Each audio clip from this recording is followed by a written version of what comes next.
what you're doing right now, at this very moment, is killing you. More than cars or the internet, or even that little mobile device we keep talking about, the technology you're using the most almost every day is this, your tush. Nowadays, people are sitting 9.3 hours a day, which is more than we're sleeping at 7.7 hours. Sitting is so incredibly prevalent, we don't even question how much we're doing it.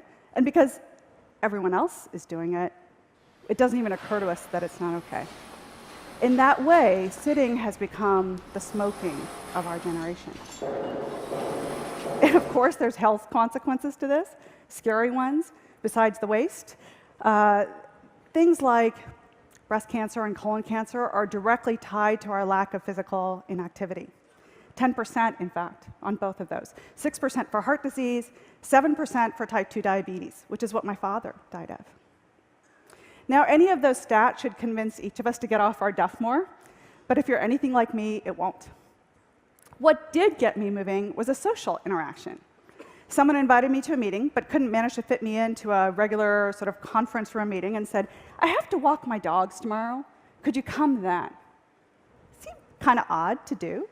And actually, that first meeting, I remember thinking, I have to be the one to ask the next question because I knew I was going to huff and puff during this conversation. And yet, I've taken that idea and made it my own. So instead of going to coffee meetings or fluorescent-lit conference room meetings, I asked people to go on a walking meeting to the tune of 20 to 30 miles a week. It's changed my life. But before that, what actually happened was I used to think about it as you could take care of your health or you could take care of obligations.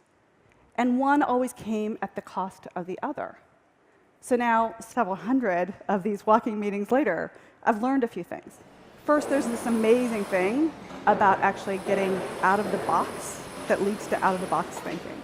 Whether it's nature or the exercise itself, it certainly works. And second, and probably the more reflective one, is just about how much each of us can hold problems in opposition when they're really not that way.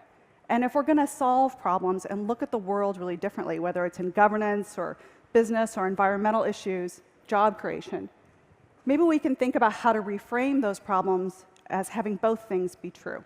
Because it was when that happened with this walk and talk idea that things became doable and sustainable and viable.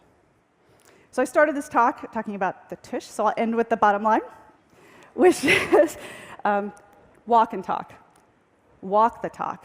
You'll be surprised at how fresh air drives fresh thinking, and in the way that you do, you'll bring into your life an entirely new set of ideas. Thank you.